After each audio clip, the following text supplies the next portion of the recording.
എഴുതി എക്സാം മൂഞ്ചിയ ടെൻഷനിലായിരുന്നു ഞാനപ്പോൾ. എൻ്റെ ടെൻഷൻ മാറാൻ വേണ്ടിയിട്ട് 2 കുറിപ്പുകൾ എന്നെ ഫോട്ടോച്ചിൽ കൊണ്ടുവന്നതാണ് ഇന്നത്തെ വീഡിയോ. വലിയ ടെൻഷൻ ആണെങ്കിലും അത് മാറാൻ ഒരു മരുന്നുണ്ട്, ഫുഡ്. നേരെ പോയി നിസ്കാരം പാസ്സാക്കി ആദ്യം കണ്ണിൽ കണ്ടത് ഷവർമ ഷോപ്പായിരുന്നു. അവിടെ 120 രണ്ടെണ്ണത്തിന്. അപ്പോൾ ഞാൻ തമാശയ്ക്ക് പറഞ്ഞതാണ്, 2 അപ്പുറത്ത് പോയ 100 കിട്ടുന്നത്. അതേപോലെ 100 കിട്ടുകയും ചെയ്തു. അതിന്റെ സന്തോഷത്തിലാണ് ഞങ്ങൾ. പിന്നെ അവിടെ ഞങ്ങൾ നേരെ പോയത് ബാലൻചേട്ടന്റെ കടയിലാണ്. ഇത് കഴിക്കും എന്നുള്ള ഡിസ്കഷനിലായിരുന്നു പുറത്ത്. ഞങ്ങൾ വീഡിയോ എടുക്കുന്ന തിരക്കിലാണ് നമ്മുടെ റാശി.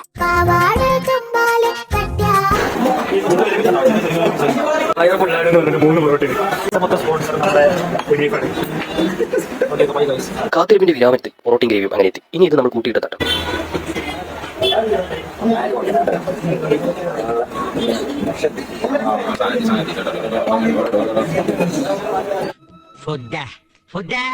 ഫുഡ് അടിക്കലൊക്കെ കഴിഞ്ഞിട്ട് ഒരു ഷെയ്ക്ക് കുടിക്കാന്നുള്ള ഒരു തീരുമാനത്തിലെത്തി. ആയിക്കോട്ടെ പറഞ്ഞാൽ അതിന്റെ അപ്പുറം തന്നെ ഉള്ള ഒരു കടയിൽ കയറി ഞങ്ങൾ.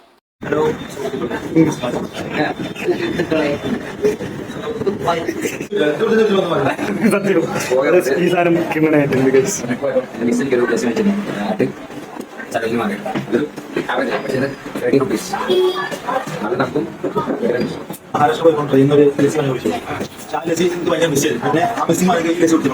വയറ് നിറച്ച് ഫുഡും കഴിച്ചു, ടെൻഷനും പോയി. ഇനി നേരെ ഹോസ്റ്റലിലോട്ട്. അപ്പോൾ ഓക്കെ, ബൈ.